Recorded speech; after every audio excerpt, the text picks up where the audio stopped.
L'École supérieure d'administration, d'économie, de journalisme et des métiers de l'audiovisuel ESAE offre de nouveaux challenges pour l'année universitaire 2023-2024. Étudiantes et étudiants, parents d'élèves nouveaux bacheliers, ESAE, c'est la garantie d'une formation de qualité à des conditions très avantageuses. À Gbedjromede, à Papa, à Boumekalavi et Parakou, inscrivez-vous en administration générale, administration du travail et de la sécurité sociale, trésor et finances publiques, impôts, diplomatie et relations internationales, journalisme et métiers de l'audiovisuel, gestion des marchés publics, planification et développement local, sciences économiques, sciences juridiques et toutes les filières des sciences de gestion. ESAE vous offre des bourses, demi-bourses et de réductions pour les premières inscriptions dans toutes ces filières. Waouh! En licence 1, 2 et 3 et en master, bénéficiez jusqu'à 50% de réduction sur tous nos sites. N'est-ce pas génial? Infoline. ESAE Gbedjromede, 3e rue à droite en quittant le carrefour Le Jador pour la BIBE Jéricho ou au plus 229 90 93 65 21 98 98 14 00 à Kpakpa au plus 229 52 88 33 33 à Boumekalavi au plus 229 52 88 44 44 Parakou au plus 229 52 46 12 12.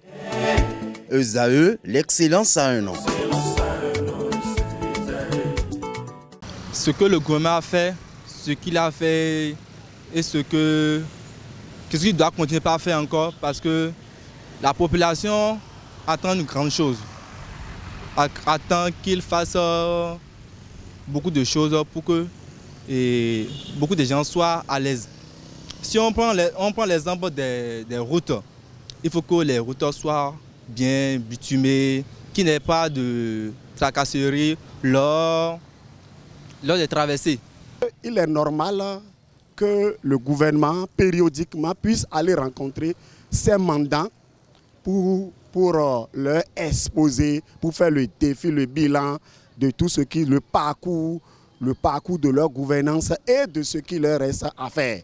Quant à la ville de Parakou qui a accueilli cette tournée gouvernementale, se réjouit du fait que le pouvoir central a pensé à cette ville parce qu'il y a beaucoup de problèmes ici à Parakou. Et les problèmes des routes, de l'eau, de l'électricité se posent toujours. Donc je crois bien, les tout prochains jours, je crois les retombées positives de cette tournée, nous les en aurons. En fait, c'est pas malin parce que quand tu es à la tête de l'État, après les actions, il faut démontrer et aussi proposer ce qui reste à venir.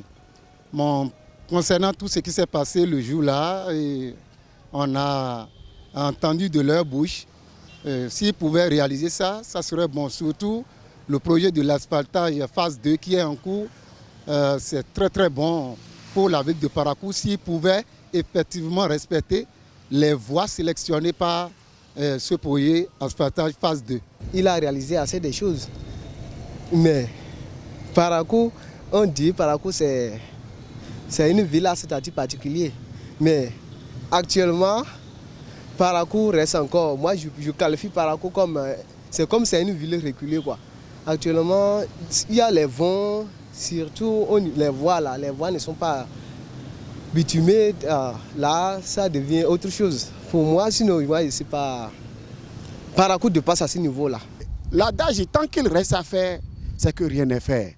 Et nous félicitons le gouvernement de Patrice Talon. Nous ne pouvons pas dire qu'il n'a rien fait pour Parakou. Concernant Parakou, il a fait. Et nous lui disons infiniment, nous lui tirons un coup de chapeau.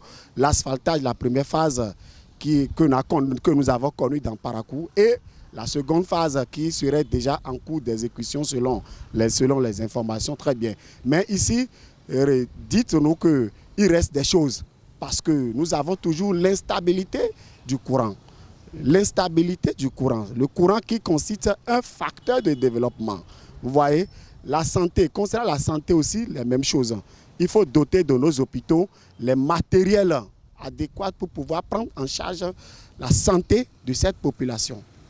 Il y a des routes qui ne sont pas électrifiées. Et au cours des soirées, il y a des étudiants qui se plaignent des insécurités, des braquages et tout ça.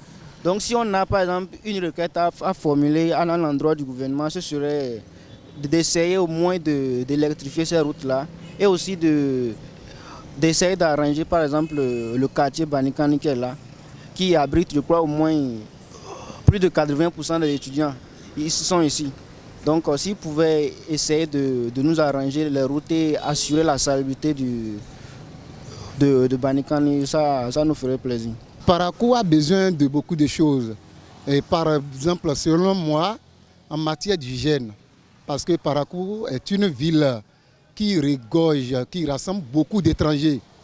Les gens sont venus d'ailleurs, parce que je vais dire même Parakou forme uniquement que des étrangers. Donc l'assainissement, l'hygiène, les bonnes dames qui vont les manger, on a besoin, si la police sanitaire peut faire son travail, surtout nous, les conducteurs taxis, motos, on a besoin de l'hygiène. Parce que quand on sort, nous tous on mange au bord de la voie. Parakou a besoin de l'assainissement, l'hygiène. On suggère beaucoup de choses, qu'il y ait de réformes, qu'il y ait un réaménagement plutôt au niveau des routes, et que si les paysans, les artisans qui n'ont pas suffisamment de quoi faire, qui donnent beaucoup de choses par rapport à ces gens de trucs-là. Si nous l'avons élu, ce n'est pas pour plaire à tout le monde, mais c'est pour qu'il puisse être, je crois, celui qui pourra nous diriger. Et on ne peut pas diriger un pays et plaire à tout le monde. Donc j'aimerais lui souhaiter du courage et qu'il puisse aller jusqu'au bout de son mandat. À l'endroit du Pierre, je lui demande de penser aussi à l'insertion de la jeunesse dans l'emploi.